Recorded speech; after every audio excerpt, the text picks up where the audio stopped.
Hello, welcome back to another video. Please consider giving us a like and let's get started. Sherlock Holmes and the Phantom of Blackmoor Manor. Chapter 1. A Letter from the Countryside. It was a dreary morning in October 1891 when a peculiar silence hung over 221B Baker Street. Dr. John Watson sat by the fireplace, glancing occasionally at his friend Sherlock Holmes, who was deep in thought, his sharp eyes fixed on the foggy streets outside. Holmes's violin rested on the table, untouched, a sign, Watson thought, of his friend's restless boredom. The monotony was broken by the sound of hurried footsteps on the stairs. Moments later, Mrs. Hudson entered, holding a letter sealed with an elaborate crest. "For you, Mr. Holmes," she said, placing it on the table. Holmes opened it swiftly, his eyes scanning the contents with growing interest. "This," he said, handing the letter to Watson, "is most intriguing." Watson read aloud, "Mr. Holmes, I write to you in utter desperation.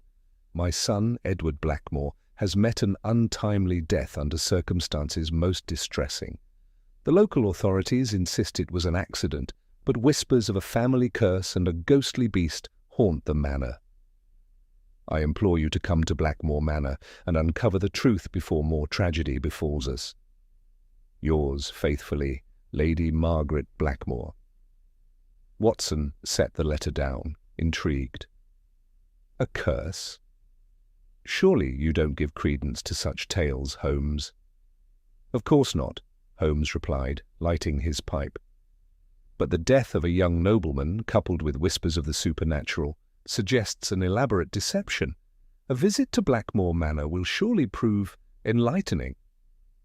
Within hours, Holmes and Watson were aboard a train heading into the English countryside. The journey took them through mist-shrouded fields and dark, wooded hills. As the train neared its destination, Watson couldn't help but feel a growing sense of unease. The countryside was beautiful, yet desolate, with a foreboding atmosphere that seemed to echo the letter's contents.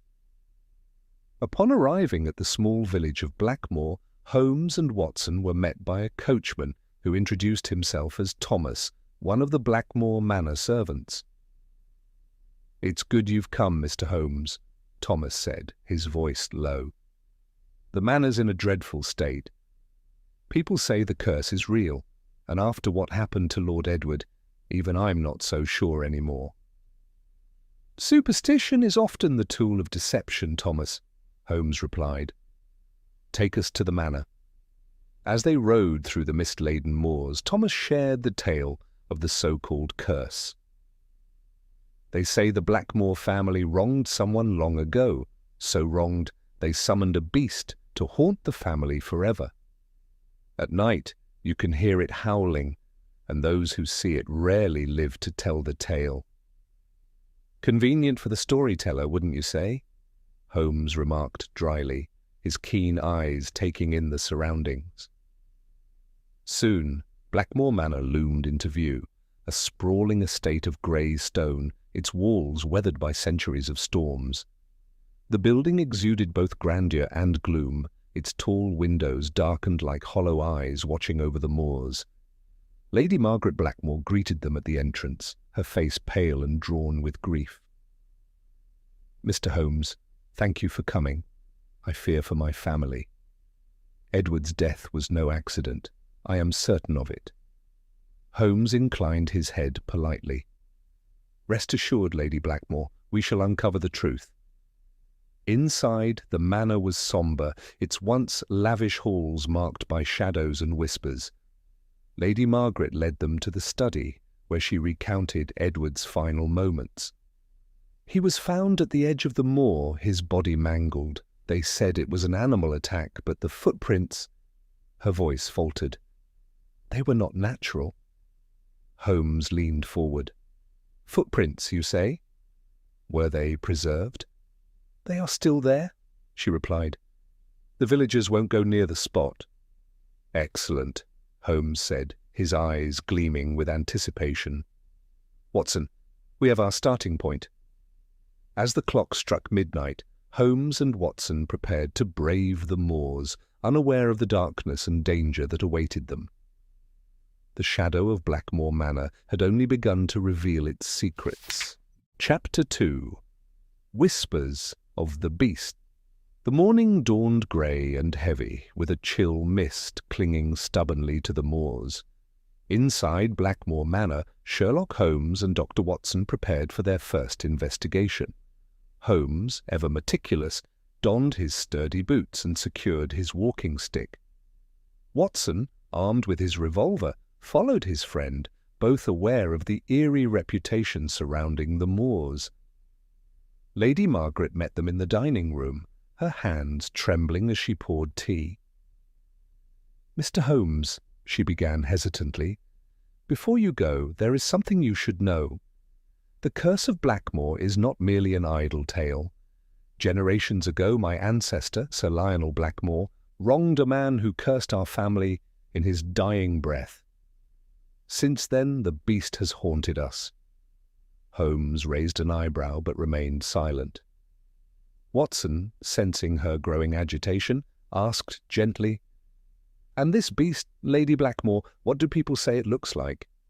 She swallowed nervously.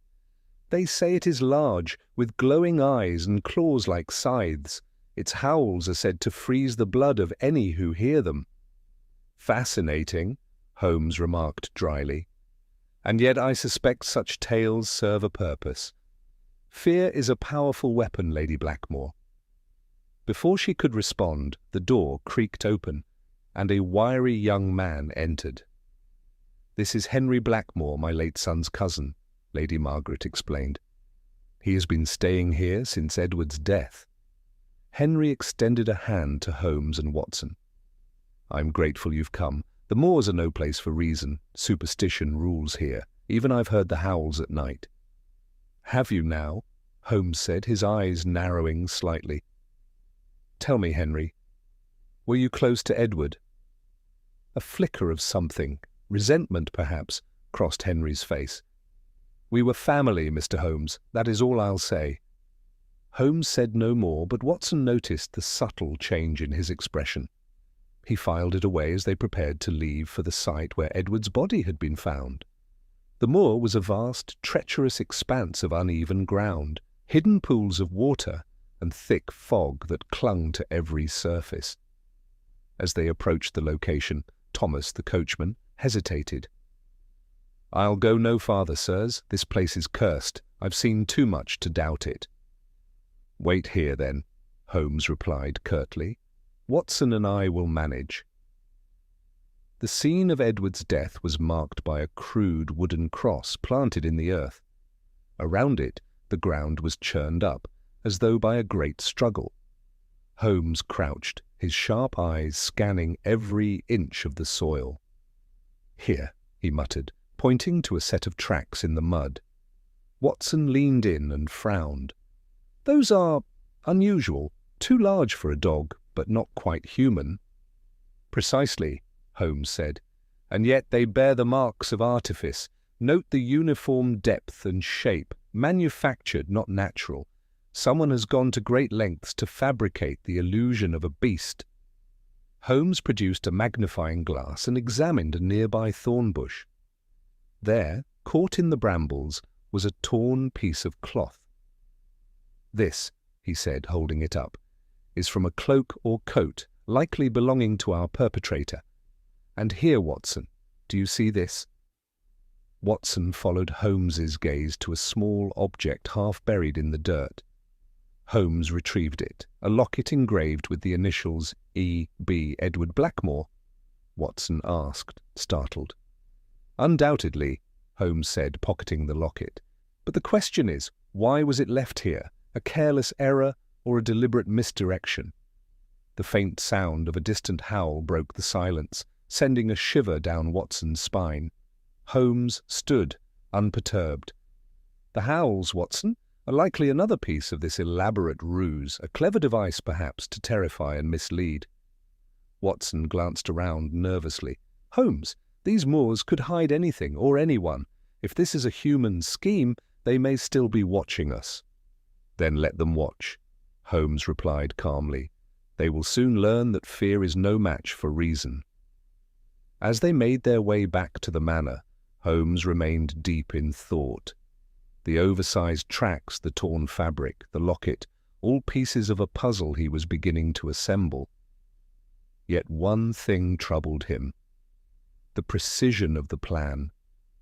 Whoever was behind this wanted the Blackmoor family, and anyone who dared to investigate, to believe in the beast. But to what end? That night, as Holmes and Watson sat in their room at the manor, a blood-curdling howl echoed through the corridors. Holmes glanced at Watson, his expression unreadable. "Our adversary is bold, Watson, but overconfidence is a weakness. Tomorrow we set a trap." Watson nodded, though unease gnawed at him. The moors were dark and full of secrets, but with Holmes leading the way, he clung to the hope that logic and reason would prevail. Chapter 3. Into the Mist. The following morning, the air around Blackmoor Manor was heavy with fog, so dense it seemed to seep into the stone walls. Sherlock Holmes and Dr. Watson prepared for their next venture onto the moors. Holmes, ever methodical, packed a few essentials: a magnifying glass, a sturdy rope, and a small notebook.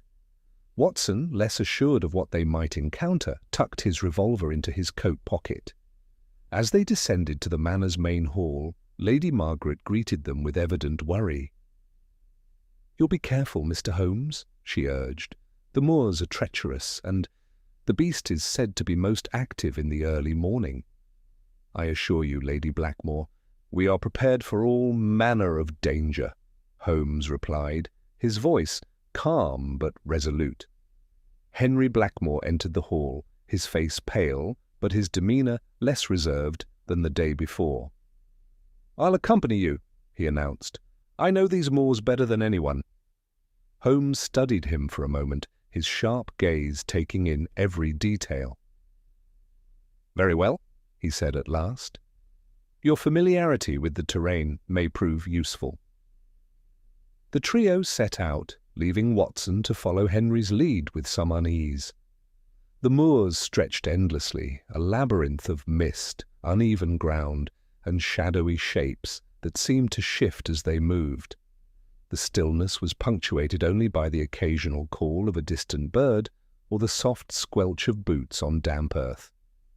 Holmes, however, seemed invigorated. He examined every patch of ground with care, his magnifying glass catching fragments of light through the fog. "Observe, Watson," he said, pointing to a trail of faint impressions in the mud. "These tracks are consistent with the ones we found near Edward's body. And note their direction, away from the manor." Henry frowned. "You think the beast, or whoever's behind this, fled the scene?" "Possibly," Holmes replied, crouching to inspect the prints. "But what strikes me as curious is their uniformity. Each step is identical in depth and spacing. A mechanical aid, perhaps?" Watson glanced around nervously. The landscape felt oppressively quiet, as if holding its breath. "Holmes," he said, "if these tracks are fabricated, where does the real culprit hide? Surely they'd need a vantage point to observe us, or their intended victim." Holmes nodded thoughtfully. "A valid point, Watson. We must consider the geography of the moors. Look to the east. Those higher ridges would provide an excellent view of the manor and the surrounding land." Henry shifted uncomfortably. "The eastern ridge is dangerous. There are sinkholes and bogs that can swallow a man whole." Holmes's sharp eyes caught the hesitation in Henry's tone. "You seem familiar with the hazards of the moor, Mr. Blackmoor. Tell me, have you explored them often?" Henry avoided his gaze. "It's hard not to, living here all my life. But anyone with sense avoids venturing too far. It's not just the terrain. There are things out here best left undisturbed." Before Holmes could respond, a low, mournful howl echoed through the mist. Watson stiffened, his hand instinctively going to his revolver. The sound was unearthly, rising and falling like a lament carried on the wind. Holmes remained still, listening intently. "Fascinating," he murmured. "A whistle, perhaps, or a mechanical contraption mimicking a wolf's howl. The intervals are too precise to be natural." Henry looked alarmed. "You're saying it's a trick? But why?" "To instill fear," Holmes replied. "Fear clouds judgment and makes the supernatural appear plausible. The question, of course, is who benefits from such terror." Another howl split the air, closer this time. Watson scanned the horizon, his pulse quickening. "Holmes! Whatever it is, it's moving toward us." Holmes straightened, his expression calm but focused. "Then let us meet it." The sound of rustling grass reached them before the figure emerged, a hulking shape that loomed out of the fog with glowing eyes and a ghastly snarl. Watson's breath caught as he raised his revolver, but Holmes grabbed his arm. "Not yet, Watson," he said, his voice steady. "Observe." The figure charged forward, its movements unnaturally stiff. Holmes stepped to the side, letting the beast pass before snatching a handful of nearby brambles and flinging them under its feet. The creature stumbled, its glowing eyes flickering briefly before it regained balance and disappeared into the mist. Watson stared after it, his heart pounding. "Holmes, that thing, it wasn't natural." "No, Watson," Holmes agreed, brushing dirt from his hands. "But it is mortal. The glow of its eyes was a chemical effect, and its size exaggerated by clever construction. Our adversary is more inventive than I anticipated." Henry's face was pale, his hands trembling. "That was no man in disguise. It couldn't be." Holmes turned to him, his piercing gaze unyielding. "Fear makes us see what we expect, Mr. Blackmoor. What we encountered was a machine, a tool to frighten and mislead. The true danger lies not in the beast, but in its creator." As they made their way back to the manor, the fog seemed to thicken, as though the Moors themselves conspired to hide their secrets. Watson couldn't shake the feeling that they were being watched, and for the first time he wondered if even Holmes might find this mystery more treacherous than anticipated. Chapter 4. Secrets Beneath the Manor. The evening at Blackmoor Manor was oppressive, the air thick with unease. Holmes, Watson, and Henry returned from the moors, their boots caked with mud, and their thoughts weighed down by the encounter with the beast. While Watson retired to their shared quarters to clean up, Holmes requested a private word with Lady Margaret. The drawing-room was dimly lit, the flicker of the fireplace casting long shadows. Lady Margaret sat stiffly, her hands clutching a faded photograph of Edward. Holmes, seated across from her, spoke with a calm yet firm tone. "Lady Blackmoor," he began, "it is imperative that you tell me everything about the history of your family and this so-called curse. Spare me no detail, however trivial it may seem." Lady Margaret hesitated, then sighed deeply. "Very well, Mr. Holmes. The Blackmoors have lived here for generations, but ours is a history marred by tragedy. It is said that centuries ago my ancestor, Sir Lionel Blackmoor, cheated a trusted ally out of his land. The man cursed him, vowing that his descendants would be haunted by a beast of vengeance." "Curious," Holmes remarked, leaning forward. "This legend, I suspect, has been perpetuated deliberately. By whom and for what purpose remains to be seen." "There is more," Lady Margaret added, her voice trembling. "Edward confided in me shortly before his death that he had found something hidden beneath the manor. He refused to explain, but he seemed afraid. He spoke of shadows and betrayal." Holmes's expression sharpened. "Beneath the manor, you say? And yet no mention of this discovery was made to anyone else." "I begged him to tell me more, but he was insistent that I should not involve myself," she said, her voice breaking. "Then he was gone." Holmes stood abruptly, his mind clearly racing. "Thank you, Lady Blackmoor. You've been most helpful." Watson joined Holmes in the library a short while later, finding his friend poring over an old map of the manor. "Watson," Holmes said without looking up, "did you know that Blackmoor Manor is built on the ruins of an older structure, a fortified abbey, to be precise?" "I can't say I did," Watson replied, intrigued. "Do you believe Edward's discovery is linked to these ruins?" "I would stake my reputation on it," Holmes replied. He pointed to the map. "See here, an old servant's passage leads to what was once the abbey's wine cellar. That is where we must go."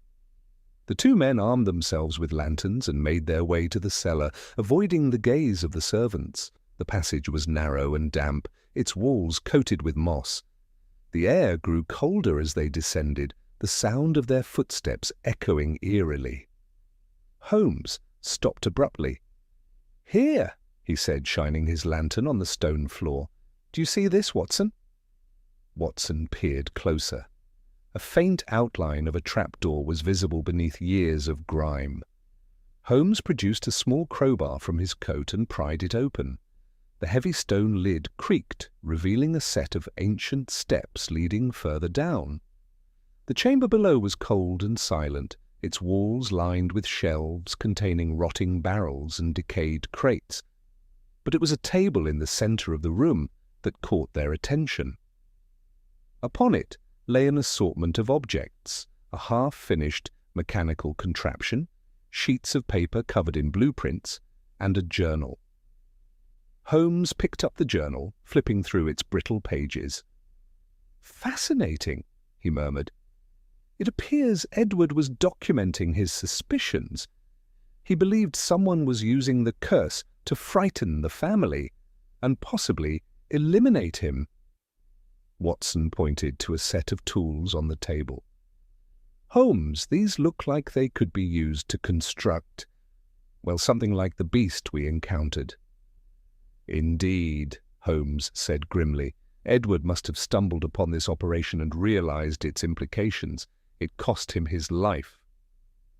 As they prepared to leave, a faint sound reached their ears, a low, guttural growl. Watson froze, his revolver ready, but Holmes placed a hand on his arm. "Not a beast, Watson," he whispered, "a man drawn to protect his secrets." Footsteps echoed above, signaling they were no longer alone. Holmes extinguished his lantern, plunging them into darkness. "Quickly, Watson," he hissed. "We must retreat for now, but tomorrow the true nature of this conspiracy will be laid bare." Chapter 5. The Beast Revealed. The following evening, Sherlock Holmes gathered the household in the grand dining hall of Blackmoor Manor. The room was dimly lit, with flickering candlelight casting long shadows across the walls. Holmes's demeanor was sharp and focused, his piercing gaze scanning each face in turn. Lady Margaret, Henry Blackmoor, the nervous housekeeper Mrs. Givens, and a handful of the remaining servants. Dr. Watson stood by his side, his revolver concealed, but ready. "Tonight," Holmes began, his voice firm, "we shall bring this mystery to its conclusion. The so-called beast of Blackmoor is no spectre, nor is it a curse. It is a creation designed to deceive and destroy. And I believe the culprit responsible is among us." A murmur rippled through the room. Henry Blackmoor shifted uncomfortably in his chair, while Lady Margaret looked both relieved and terrified. "You believe someone here killed my son?" Lady Margaret asked, her voice trembling. "Precisely," Holmes replied. "And in doing so they sought to perpetuate the legend of the Blackmoor beast to conceal their true motives. I have already uncovered the tools used to fabricate the creature, hidden beneath this very manor." Mrs. Givens gasped, clutching a rosary in her hands. "I told you this place was cursed." "Not cursed, madam," Holmes said with a faint smile, "but cursed with greed and cunning. Someone engineered the beastly costume, the mechanical howls, and the monstrous footprints to terrify and mislead. My investigation revealed the use of a clever chemical compound to create the glowing eyes of the beast and modified footwear to craft the prints we saw on the moors." Henry stood abruptly. "That's preposterous! Why would anyone go to such lengths? What could they possibly gain?"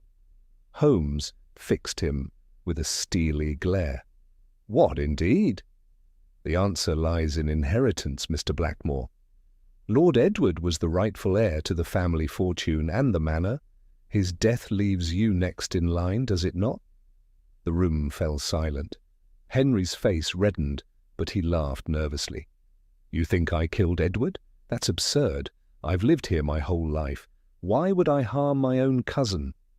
"For wealth and power," Holmes replied coolly. "But your guilt is not proven by motive alone. There is evidence." He reached into his pocket and retrieved a torn piece of fabric and the locket engraved with E.B. "This fabric matches the cloak you were seen wearing the night of Edward's death, Mr. Blackmoor. And this locket was found near his body, though it was not Edward who dropped it. It was you, in your haste to stage the scene." Henry's laughter ceased, replaced by a stony silence. Holmes continued, "Your scheme was clever, but you underestimated me. When Watson and I ventured into the moors last night, we encountered your beast. A mechanical contraption disguised as a monstrous creature operated by you to keep suspicion away from yourself." Henry's composure crumbled. "You have no proof I was there!" he shouted, his voice rising in desperation. Holmes raised a hand, silencing him. "On the contrary, I do. After our encounter, I recovered traces of the same chemical used in the glowing eyes of the beast, traces that lead directly to the workshop beneath the manor, where I found tools marked with your initials." At this, Lady Margaret let out a cry of despair. "Henry, is this true? Did you kill Edward?" Henry's shoulders slumped, and his eyes darted around the room, searching for an escape. "I had no choice," he blurted. "Edward planned to sell the manor, to squander our legacy. I had to protect what was rightfully ours." "Protect it by committing murder?" Holmes said, his voice sharp. "You sought to gain the estate through deceit and terror, but your actions have undone you." As Holmes spoke, the door burst open, and 2 constables entered, summoned by a message Holmes had sent earlier in the day. Henry attempted to flee, but Watson blocked his path, drawing his revolver. The constables quickly restrained him, and he was led away, his protests echoing down the corridor. With Henry gone, a heavy silence descended upon the room. Lady Margaret wept quietly, and the servants whispered among themselves. Holmes addressed them all with measured calm. The curse of Blackmoor was nothing but a tale exploited by a desperate man. Let this be a lesson. Fear is a powerful tool, but truth will always prevail. Later that night, as Watson and Holmes prepared to leave the manor, a mournful howl echoed across the moors. Watson glanced at Holmes, uneasy. "Surely that was—" Holmes smiled faintly. "An owl, Watson, nothing more." But as they rode away, he cast one last glance at the shadowy moors, his expression unreadable. The case was closed, yet the moors still held their secrets. Chapter 6. The Legacy of Blackmoor. The morning after Henry Blackmoor's arrest, the atmosphere in Blackmoor Manor was one of both relief and sorrow. Lady Margaret, though deeply shaken by the revelations, expressed her gratitude to Sherlock Holmes and Dr. Watson as they prepared to leave. "Mr. Holmes," she said, her voice heavy with emotion, "you have uncovered the truth and saved my family from further ruin, but I can't help feeling as though this curse, whether real or fabricated, will haunt us forever." Holmes inclined his head respectfully. "Lady Blackmoor, curses thrive on belief. By exposing the truth behind this so-called beast, we have dismantled its power. The rest, madam, lies in your hands." Lady Margaret nodded, though her expression remained uncertain. Watson, ever the gentleman, reassured her with a kind word before following Holmes outside. The fog had lifted slightly, revealing the vast barren expanse of the moors in daylight. The chill that clung to the land seemed less oppressive now, though Watson still shivered as they waited for their carriage. "Holmes," Watson began, breaking the silence, "it troubles me that Henry could go to such lengths, to exploit the fear of his own family, to murder his cousin. It's monstrous." "Indeed," Holmes replied, his sharp eyes scanning the horizon. "Greed, Watson, is a powerful motivator. It drives men to commit unspeakable acts, often under the guise of righteousness. Henry convinced himself that his actions were for the greater good, but his justification does not absolve his crime." Watson nodded, but his gaze lingered on the moors. "And yet, there is one thing that unsettles me still. The howls we heard, if they were merely a device Henry used to perpetuate the illusion of the beast, who or what made the sound we heard last night after his capture?" Holmes smiled faintly, his expression unreadable. "The human mind, Watson, is prone to seeking patterns, even where none exist. It is possible the sound was natural, a creature of the moors, nothing more. But if it was not, then perhaps we must accept that there are mysteries even I cannot explain." Watson regarded his friend with a mix of admiration and frustration. "You delight in leaving threads unresolved, don't you?" Holmes chuckled softly. "Only when it suits the narrative, my dear Watson." As the carriage carried them away from Blackmoor Manor, Holmes seemed unusually quiet, his gaze fixed on the rolling landscape. Watson, sensing his friend's contemplative mood, refrained from interrupting. It was only when they passed a solitary figure walking along the moors that Holmes stirred. "Driver," he called out, "stop the carriage." The driver obliged, and Holmes stepped out, striding toward the figure, a stooped old man with a weathered face and piercing eyes. He carried a bundle of firewood and leaned heavily on a walking stick. "Good day to you, sir," Holmes said. "Might I have a word?" The man eyed him warily, but nodded. "Aye, if you've a reason." Holmes gestured toward the moors. "You've lived here a long time, I take it. Tell me, have you ever seen or heard anything out of the ordinary on these moors? Something others might call supernatural?" The old man's expression darkened. "The beast, you mean?" He spat on the ground. "A tale to scare children and fools. But there's truth in the land itself. These moors have a way of keeping secrets. I've heard things, howls, whispers in the night, but I've seen no beast." Holmes nodded thoughtfully. "And what do you believe?" The man shrugged. "I believe the moors are what they are, wild, untamed, and full of things we don't understand. Not everything needs an explanation, sir." Holmes thanked the man and returned to the carriage, his expression unreadable as they resumed their journey. Later, back in London, Watson reflected on the case as he wrote his account.